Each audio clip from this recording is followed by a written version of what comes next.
So there's my favorite ever blog post of all time is by a guy called Kyle Eschenroder, and it's called "What Do You Want to Want?" And he talks about the difference between wants and what we want to want. So wants are societal programming, they're paths of least resistance, they're the way that you've dealt with past trauma, they are all of those things. What you want to want involves you going in and reprogramming your desires. You want to end up at a place where what you want is what you want to want. And he uses this example of the fact that if you don't go in and program your desires, the best thing that you can hope for is to be a rich, successful, or famous slave. A slave to the impulses of your body, the confused biochemical signals that you get, the desires of the people around you. And when I read that, and this is, 5 years ago now, I thought, what do I want to want in life? Genuinely, what do I want to want? Like, I have the opportunity, laws of thermodynamics and like a little bit of economics restricting, I can want anything.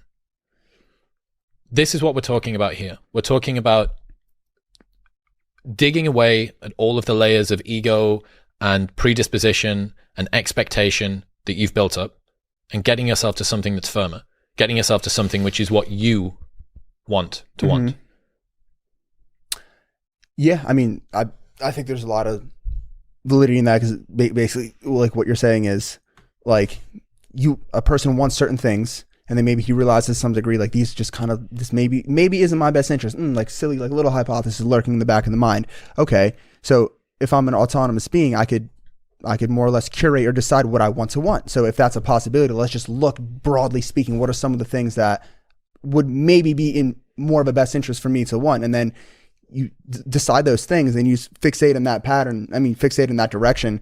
And even if you could argue that that's still prescription-esque to some degree, but then you could also say that doing that is better than just continuing wanting those like suboptimal things. So if that's what gets you moving in that direction, then it's absolutely, yeah. And direction is more important than speed, right? Like you can be going as fast as possible in the wrong direction, and it actually takes you further away from the destination. And this is something that a lot of people, I call it the manopause, which is mid-20s toward late 20s. A lot of guys, it seems like you had yours earlier, realize that a lot of the values that they hold, a lot of the things that previously they took a sense of self-worth from, that the world told them that they should value, they don't make them feel fulfilled anymore. And they go, oh, fuck. Like, I got toward the top of this mountain and I realized that it was the wrong mountain that I climbed, and actually I was supposed to be on that one over there. And it's difficult because in order to get to that one, you need to go back down this one that you've already climbed. You need to dispense with the stuff that you've got rid of. This is why I think introversion is such a cheat code, because like I feel like you're less at the mercy of other people's desires. Because even like for me, I noticed that if the more frequently and the more for a sustained period of time I'm involved in certain just patterns of behavior, oftentimes socially or just what I do in general, you just become locked in those patterns and it becomes more difficult. You have more of like a narrow perspective. So, the brain's malleable, it just gets programmed in that way and you're just kind of operating that way. So for me, a lot of like the best insights that I've gotten are like times when I like completely just like fully detached and just entered this weird like meditative just like flow state of just being just alone. And Monk mode. Yeah. So it's just, I feel like, almost a prescriptive thing that you could say is to just stop. That's what they say like psychedelics do. I think I heard someone on Joe Rogan talk about, he had like a nice analogy. It's like the brain is like a hill covered in snow. And then when the skis go down the snow, that's a thought, behavior pattern, etc. And then the more you have it, the more deeper that groove gets. And then the psychedelics, they just like wipe the snow. Correct. So detaching from society, and, reclusing yourself for a period of time, it's like a micro form of like a psychedelic snow flattening kind of thing.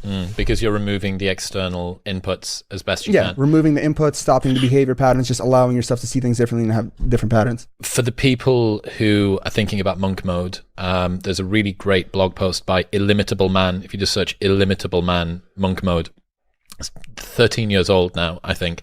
But it's really, really great. There's the 3 I's: isolation, introspection, some other shit. There's a third one. Anyway, that I really, really enjoyed that blog post, and that was good to me. One thing that I do find, and this is me almost directly like telling it to Hamza, my friend, monk mode can be taken to an extreme, and you can obsess over isolated self-development too much. Yeah, the way that I would look at that is like, monk mode could become a detrimental extreme when monk mode becomes hyper prescriptionized. Because I feel like the way it becomes an extreme is like, you're like, okay, I want to self-improve myself, just monk mode, right? So then you just become obsessed with RPE 10, just maxing out like monk mode. So there, the true fundamental motivation isn't understanding things. The true fundamental motivation is to feel good about yourself for maxing out monk mode, for the egotistical gratitude. Because yeah, I mean, like just how we talked about how you say young individuals, like materialistic, programmed by society, like wrong values and stuff. The reason that they're doing that is because that satisfies their ego that's been programmed into them, right? Someone going all out monk mode, right?